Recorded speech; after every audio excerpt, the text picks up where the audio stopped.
میں چاہتا ہوں تم لوگ ان نئے مکانوں میں منتقل ہو جاؤ۔ میں تمہیں خانہ بدوش زندگی ترک کرنے کے لیے نہیں کہتا، اس لیے کہ تم اس کے عادی ہو، لیکن ان دنوں خصوصیت کے ساتھ میں چاہوں گا تم زیادہ جنوب کی طرف نہ جاؤ، اپنا مستقل قیام انہی مکانوں میں رکھو جو تمہارے لیے تعمیر کیے جا رہے ہیں۔ ہاں، اگر تم یہ محسوس کرو کہ دمشق کے نواح میں تمہارے جانوروں کے لیے چراگاہوں کی کمی ہے تو پھر تم شمال میں آرمینا تک سفر کر سکتے ہو، لیکن جنوب کی طرف آتے ہوئے دمشق میں رک جایا کرنا۔ میں نہیں چاہتا کہ تم مزید جنوب میں مصر کی طرف جاؤ، فی الحال ایسا کرنا تمہارے لیے خطرناک ہے، اس لیے کہ سیدا کا بادشاہ ودان اپنی شکست کا بدلہ لینے کے لیے کسی نہ کسی موقع پر تم پر حملہ آور ہونے کی کوشش ضرور کرے گا، اور اگر ایسا ہوتا ہے تو وہ تمہارے قبیلے کو نقصان پہنچائے گا، اور میں ایسا ہرگز نہیں چاہتا۔ ہاں، بعد کے دور میں اگر تم لوگوں نے چاہا کہ پہلے کی طرح شمال سے جنوب تک اپنی خانہ بدوشانہ زندگی کی روایات کو جاری رکھو تو جو مکان تمہارے لیے دمشق میں بنیں گے ان میں اپنا ضروری سامان رکھنا، ہلکا پھلکا سامان خانہ بدوشانہ زندگی میں رکھنا، لیکن جنوب کی طرف جانے سے پہلے تمہارے ساتھ مل کر میں سیدا کے بادشاہ کو ایسا جھٹکا دوں گا کہ پھر وہ کبھی تمہارے قبیلے کو ہدف بنانے کی جرت اور جسارت نہیں کرے گا۔ لیکن فی الوقت میں چاہوں گا کہ تم لوگ دمشق میں ہی قیام کرو۔ ابھی دمشق کے نواح میں ایسی چراگاہیں ہیں جو کئی ہفتوں تک تمہارے جانوروں کے لیے خوراک مہیا کر سکتی ہیں۔ اس کے بعد دیکھیں گے کہ ہمیں کیا قدم اٹھانا چاہیے۔ اس دوران میں دمشق سے بھی تمہارے اور تمہارے جانوروں کے لیے خوراک کا سامان کرتا رہوں گا۔ بن ہدد جب خاموش ہوا تب بڑی ممنونیت سے اس کی طرف دیکھتے ہوئے یکتان کہنے لگا، جو کچھ آپ نے کہا ہے کم از کم میں اس سے اتفاق کرتا ہوں، لیکن اس سلسلے میں ضوامنس اور قبیلے کے دوسرے لوگوں سے مشورہ کروں گا۔ اس کے بعد باہم مل کر جو فیصلہ ہوگا اس پر عمل کیا جائے گا اور اس کی آپ کو اطلاع کی جائے گی۔ یکتان بن سلوم کا یہ جواب سن کر بن ہدد خوش ہو گیا تھا، پھر چونکنے کے انداز میں وہ دوبارہ بول اٹھا، ہاں، ایک تیسرا مسئلہ بھی میں تمہارے ساتھ طے کرنا چاہتا ہوں۔ دیکھو بیٹے، اپنے لشکر کے ساتھ سیدا کی طرف جانے سے ایک دن پہلے تمہارے قبیلے کا سردار ضوامنس مجھ سے ملا تھا۔ ایمن کے گم ہو جانے کی وجہ سے بڑا پریشان اور فکر مند تھا۔ اس کا اندازہ تھا کہ ایمن کو یا تو کسی نے ختم کر دیا ہے یا اپنی جان بچانے کی خاطر کہیں اپنے جاننے والوں کے ہاں اس نے پناہ لے لی ہے۔ اس کا کہنا تھا کہ یہ معاملہ یکتان بن سلوم کے لیے بڑی پریشانی اور فکر مندی کا ہے۔ اس نے مجھ پر یہ بھی انکشاف کیا کہ اس کی سب سے بڑی خواہش اب یہ ہے کہ یکتان بن سلوم کی شادی کا اہتمام کیا جائے۔ اس کا کہنا تھا اس کے قبیلے کی انیرا نام کی ایک لڑکی ہے جو بڑی اعلیٰ شخصیت کی مالک ہے، دراز قد اور انتہا درجہ کی خوبصورت ہے، اور وہ تمہارے قبیلے کی ایک رئیس کی بیٹی ہے۔ ضوامنس کا کہنا تھا کہ اس لڑکی کو اس نے تمہارے ذاتی کام کاج کے لیے مقرر کیا ہے، اور یہ کام وہ لڑکی اپنی خوشی اور رضامندی سے کر رہی ہے، گویا وہ تمہاری طرف مائل ہونا چاہتی ہے۔ دیکھو بیٹے، اس موقع پر میں تمہیں مشورہ دوں گا کہ خوشگوار زندگی بسر کرنے کے لیے تمہیں بہرحال کسی لڑکی سے تو شادی کرنا ہے۔ میں یہ نہیں چاہتا کہ تم ایمن کو فراموش کر دو۔ ایمن کی تلاش بھی جاری رکھنی چاہیے اور ہمیں جاننے کی کوشش کرنی چاہیے کہ وہ زندہ بھی ہے یا نہیں۔ ساتھ ہی میں یہ بھی مشورہ دوں گا کہ کسی لڑکی کو اپنی زندگی کا ساتھی بنا لو، شادی کر لو، اس طرح تمہاری خوشگوار زندگی کی ابتدا ہو جائے گی۔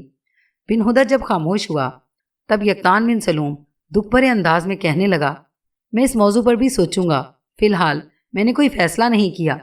یکتان بن سلوم کا یہ جواب سن کر بن ہدد خاموش رہا۔ پھر مال غنیمت کو 2 حصوں میں تقسیم کیا گیا۔ ایک حصہ لے کر یکتان بن سلوم اپنے قبیلے کی طرف بڑھا، جبکہ دوسرے حصے کے ساتھ بن ہدد دمشق شہر میں داخل ہوا تھا۔ جس طرح دمشق شہر کے لوگوں نے اس فتح پر بن ہدد کا شاندار استقبال کیا تھا، اسی طرح خانہ بدوش قبیلے نے سیدا کے بادشاہ کے خلاف کامیابی حاصل کرنے کے بعد جب یکتان بن سلوم اپنے قبیلے میں داخل ہوا تو قبیلے کے کیا مرد، کیا عورتیں، کیا بوڑھے، کیا بچے سب اس کے گرد جمع ہو گئے تھے اور اسے مبارکباد دینے لگے تھے۔ سیدا کا بادشاہ چونکہ اپنے ساتھ رسد کے سامان کے ڈھیروں کے ڈھیر کے علاوہ اپنے لشکر کی خوراک کے لیے انگنت جانور بھی لایا، اور ان سب چیزوں کا آدھا حصہ چونکہ یکتان بن سلوم کو ملا تھا، لہٰذا یکتان بن سلوم کے مشورے پر ضوامنس، اس کے بیٹے جرار اور قبیلے کے دیگر امراء کے ساتھ مل کر ساری اشیاء کو اس طرح تقسیم کیا کہ قبیلے کی اکثریت مالا مال ہو کر رہ گئی تھی۔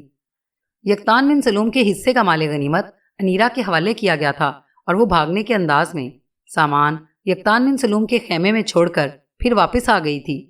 جب سارا سامان تقسیم ہو چکا تب انیرا کا باپ، جو قبیلے کے چند بڑے رؤسا میں سے تھا، وہ یکتان بن سلوم کے پاس آیا۔ اس موقع پر قبیلے کا سردار زومنس، اس کا بیٹا جرار اور دوسرے امراء بھی تھے۔ پھر یکتان بن سلوم کو مخاطب کرتے ہوئے انیرا کا باپ سرایا بن سروج بول اٹھا، یکتان بن سلوم، تمہارے سیدا کی طرف جانے کے بعد میں، زومنس، جرار اور کچھ دیگر ہمارے ساتھیوں اور بھائیوں نے مل کر ایک فیصلہ کیا تھا۔ دیکھو بیٹے، انیرا کو جو تمہاری خدمت پر مامور کیا گیا ہے تو یہ میری اور میری بیوی غریتا کی رضامندی سے کیا گیا ہے، اور یہ بھی یاد رکھنا کہ انیرا کی بھی یہی خواہش تھی۔ میں زومنس اور اپنے دیگر بھائیوں کے سامنے یہ انکشاف کروں کہ قبیلے کے اندر تمہاری شخصیت ایسی ہے کہ سب لوگ تمہیں اپنے لیے سعادت اور برکت اور عزت کا باعث خیال کرتے ہیں۔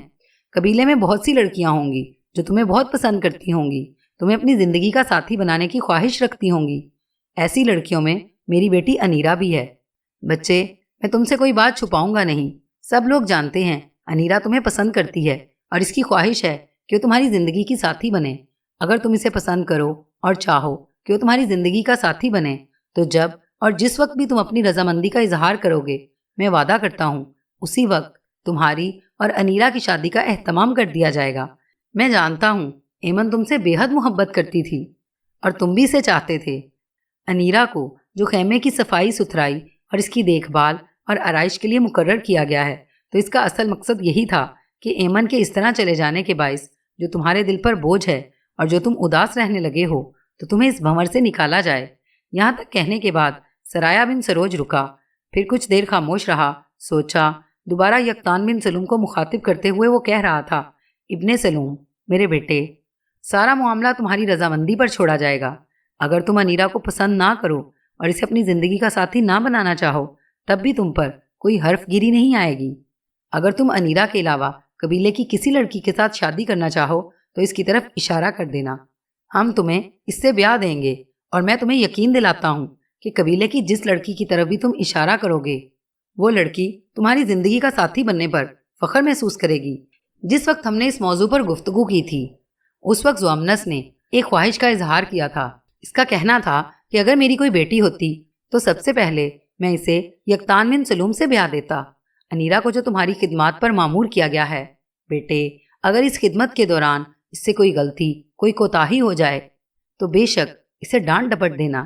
کوئی بھی تمہارے خلاف اعتراض کھڑا نہیں کرے گا اور نہ ہی انیرا تمہارے سامنے بولنے کی جرت اور جسارت کرے گی۔ یہاں تک کہنے کے بعد ایک بار پھر سرایا بن سروج رکا، کچھ سوچا، پھر دوبارہ وہ کہہ رہا تھا، اس دوران ہم ایک اور کام کریں گے، اور وہ کام یہ ہوگا کہ ایمن کو تلاش کرنے کی کوشش شروع کر دی جائے گی۔ اگر تو وہ ٹکراؤ میں کام آ چکی ہے تو پھر ہمارے لیے یہ بہت بڑا صدمہ اور ہمارے قبیلے کے لیے ایک بہت بڑا حادثہ ہوگا، اور اگر وہ اپنی جان بچا کر کہیں پناہ لے چکی ہے تو مجھے امید ہے کہ ہم تلاش کر نکالیں گے، اور یہ بھی امید ہے کہ وہ شاید خود بھی کسی نہ کسی طرح ہم سے رابطہ کرے۔ دیکھو بچے، اگر ایمن کے ملنے سے پہلے تم شادی کر لیتے ہو اور اس کے بعد ایمن مل بھی جاتی ہے تو پھر ہم سب کی یہ خواہش اور خوشی ہوگی کہ ایمن کو بھی تم سے بیاہ دیا جائے، اور اس طرح ہم تمہارے خاندان کو پھلتا پھولتا دیکھنا چاہتے ہیں۔ مجھے اس بات کا بھی دکھ ہے کہ تم اپنے خاندان کے شجرہ نسب کے آخری فرد رہ گئے ہو۔ پہلے تمہارا باپ مرا، اس کے بعد تمہاری ماں اور تمہارے دونوں بھائی بھی کام آ گئے۔ اب ہم چاہیں گے کہ تمہارے بچے ہوں جو اس قبیلے کے دوسرے بچوں کے ساتھ کھیلیں اور بڑے ہو کر تمہاری طرح قبیلے کا وقار اور قبیلے کا فخر ثابت ہوں۔ انیرا کا باپ سرایا بن سروج جب خاموش ہوا تب کچھ دیر اپنی جگہ پر کھڑا یکتان بن سلوم سوچتا رہا، پھر باری باری اس نے گہری نگاہ زومنس، جرار، سرایا بن سروج اور قبیلے کے دوسرے امراء پر ڈالی۔ اس کے بعد دھیمے سے لہجے میں کہنے لگا، سب سے پہلے تو میں آپ سب لوگوں کا شکر گزار ہوں کہ آپ لوگ مجھے اتنی اہمیت دیتے ہیں اور میرا اتنا خیال رکھتے ہیں۔ مجھے چند ہفتوں کی مہلت دیں، اس موضوع پر میں سوچوں گا، اس کے بعد کوئی فیصلہ کروں گا۔ یکتان بن سلوم کے ان الفاظ پر سب مطمئن اور خوش ہو گئے تھے، یہاں تک کہ زومنس کی طرف دیکھتے ہوئے یکتان بن سلوم کہنے لگا، میں ذرا اپنے ریوڑ کو دیکھتا ہوں، اس کے بعد اپنے خیمے کا رخ کروں گا۔ اس موقع پر زومنس مسکراتے ہوئے کہنے لگا، بیٹے، مال غنیمت میں جو تمہارا حصہ تھا وہ انیرا خیمے کے اندر لے گئی ہے۔ اس پر یکتان بن سلوم مسکرا دیا۔ اس کے ساتھ ہی اس کے سارے لشکری بھی اپنے اپنے خیموں کا رخ کر گئے تھے۔ یکتان بن سلوم اپنے گھوڑے پر سوار ہوا اور خیموں کے اندر سے اپنے گھوڑے کو دوڑاتے ہوئے جب وہ خیمہ گاہ سے نکلنے لگا تب اچانک کسی نے اسے پکارا۔ اس پکار پر اپنے گھوڑے کی باگیں کھینچتے ہوئے یکتان بن سلوم نے اسے روک دیا۔ پھر جب اس نے مڑ کر دیکھا تو فکر مند سا ہو گیا تھا، اس لیے کہ اس کے پیچھے انیرا بھاگتی ہوئی آ رہی تھی۔ جب وہ قریب آئی تو اس کی سانس پھول رہی تھی۔ یکتان بن سلوم کے سامنے آ کر اس نے اس کے گھوڑے کی باگ پکڑ لی۔ کچھ کہنا چاہتی تھی کہ یکتان بن سلوم نے اسے مخاطب کیا، خیریت تو ہے؟ تم اس طرح بھاگتی ہوئی آئی ہو، کیا کوئی حادثہ پیش آ گیا ہے؟ یکتان بن سلوم کے ان الفاظ کے جواب میں انیرا نے اپنے آپ کو سنبھالا، پھر کہنے لگی، آپ کا اندازہ درست ہے، ایک بہت بڑا حادثہ پیش آ گیا ہے۔ کیسا حادثہ؟ جواب میں انیرا مسکرائی اور کہنے لگی، آپ جانتے ہیں مجھے آپ کی دیکھ بھال، آپ کے خیمے کی صفائی ستھرائی اور نگرانی کے لیے مقرر کیا گیا ہے۔ آپ ابھی ابھی ایک بہت بڑی مہم سے فاتح کی حیثیت سے لوٹے ہیں۔ آپ کے ساتھ جو لشکری گئے تھے وہ سب اپنے اپنے خیموں میں جا کر کھانا کھانے کے بعد آرام کریں گے، اور یہ کیسے ممکن ہے کہ ان کا سالار اپنے خیمے میں نہ جائے بلکہ اپنے قبیلے میں داخل ہو کر اپنے ریوڑ کا رخ کرے اور یہ دیکھنے کی کوشش کرے کہ اس کی غیر موجودگی میں ریوڑ کا خیال رکھا گیا تھا کہ نہیں۔ میری ایک بات غور سے سنیں، اول یہ کہ آپ اس حالت میں اس طرح ریوڑ کی طرف نہیں جا سکتے، دوم یہ آپ کی غیر موجودگی میں جس طرح آپ کے خیمے میری نگرانی اور میرے اہتمام میں تھے، اسی طرح آپ کے ریوڑ کی حفاظت اور ان کی نگہداری بھی میرے ذمے تھی۔ آپ کی غیر موجودگی میں دن میں 2 بار ریوڑ کے جانوروں کا خیال رکھتی رہی ہوں، انہیں دیکھتی رہی ہوں اور اس امر کا بھی جائزہ لیتی رہی ہوں کہ وہ چراگاہوں سے چر کر پیٹ بھر کر آتے ہیں یا بھوکے۔ لہٰذا اگر ریوڑ کے جانور روز چراگاہ میں چر کر پیٹ بھر کر واپس آتے رہے ہیں تو اس ریوڑ کے مالک کو میں کس طرح کھائے پیے بغیر ریوڑ کی دیکھ بھال کرنے کے لیے جانے دوں؟ لہٰذا ریوڑ کی طرف جانے کی بجائے خیمے کا رخ کریں، ریوڑ سے متعلق بالکل بے فکر ہو جائیں، واپس اپنے خیمے میں چلیں، پہلے نہائیں، لباس تبدیل کریں، کھانا کھائیں اور آرام کریں۔ دیکھیں، یہ آخری فیصلہ ہے اور اس میں آپ کو ترمیم اور تبدیلی بھی نہیں کرنے دوں گی، اور اگر آپ نے اس میں کوئی ترمیم یا تبدیلی کرنا چاہی تو پھر یہ معاملہ قبیلے کے سرکردہ لوگوں کے سامنے پیش کیا جائے گا جنہوں نے مجھے آپ کی دیکھ بھال اور نگرانی پر مقرر کیا ہے۔ لہٰذا بہتری اور بھلائی اسی میں ہے کہ میرے ساتھ پہلے خیمے میں چلیں۔ اس کے ساتھ ہی انیرا نے یکتان بن سلوم کے گھوڑے کی باگیں کھینچتے ہوئے اسے موڑا۔ اس موقع پر ہلکی سی مسکراہٹ میں ایک طرح سے تڑپ جانے کے انداز میں یکتان بن سلوم بول اٹھا، یہ تم کیا کر رہی ہو؟ میں گھوڑے پر سوار ہوں اور تم اس کی باگ پکڑے واپس موڑنے لگی ہو۔ جواب دیتے ہوئے انیرا مسکرائی اور کہنے لگی، واپس تو آپ نے جانا ہی ہے۔ اگر آپ کو یہ احساس ہے کہ آپ کے گھوڑے کی باگ پکڑے میں پیدل ہوں اور آپ سوار ہیں تو نیچے اتریں اور میرے ساتھ پیدل چلیں، خیمے کا رخ کرتے ہیں۔ یکتان بن سلوم گھوڑے سے کود گیا، پھر کہنے لگا، گھوڑے کی باگ مجھے دے دو اور تم خیمے میں چلو۔ انیرا نے جواب میں نفی میں گردن ہلائی اور کہنے لگی، نہیں، ایسا نہیں ہوگا، آپ چونکہ مہم سے لوٹ رہے ہیں، لہٰذا گھوڑے کے مالک کے علاوہ گھوڑے کی دیکھ بھال کرنا بھی میرا کام ہے۔ چونکہ آپ کی آمد کی اطلاع پہلے ہی ہو چکی تھی، لہٰذا میں نے آپ کے لیے کھانا تیار کر رکھا ہے، طہارت خانے میں پانی بھی بھروا دیا ہے، گھوڑے کے لیے چارے اور پانی کا بھی اہتمام ہے اور چارہ خیمے سے باہر رکھ دیا گیا ہے۔ گھوڑے کو پانی پلا کر چارے پر باندھ دیا جائے گا اور وہ چارہ اس قدر ہے کہ گھوڑا پیٹ بھر لے گا، اس کے بعد اسے ریوڑ میں باندھ دیں گے۔ اس لیے اب گھوڑے کو میں ہی پکڑ کر خیمے کی طرف لے جاؤں گی، آپ صرف ساتھ چلتے رہیں۔ یکتان بن سلوم چپ چاپ اس کے ساتھ ہو لیا تھا، حرکت میں آیا، اپنا ہاتھ آگے بڑھایا اور انیرا کو مخاطب کر کے کہنے لگا، انیرا، اب گھوڑے کی باگیں مجھے دے دو، میں خود اسے چارے پر باندھتا ہوں۔ انیرا مان گئی۔ یکتان بن سلوم نے اس سے گھوڑے کی باگیں لے لیں، پھر وہ خیمے کے پاس آیا۔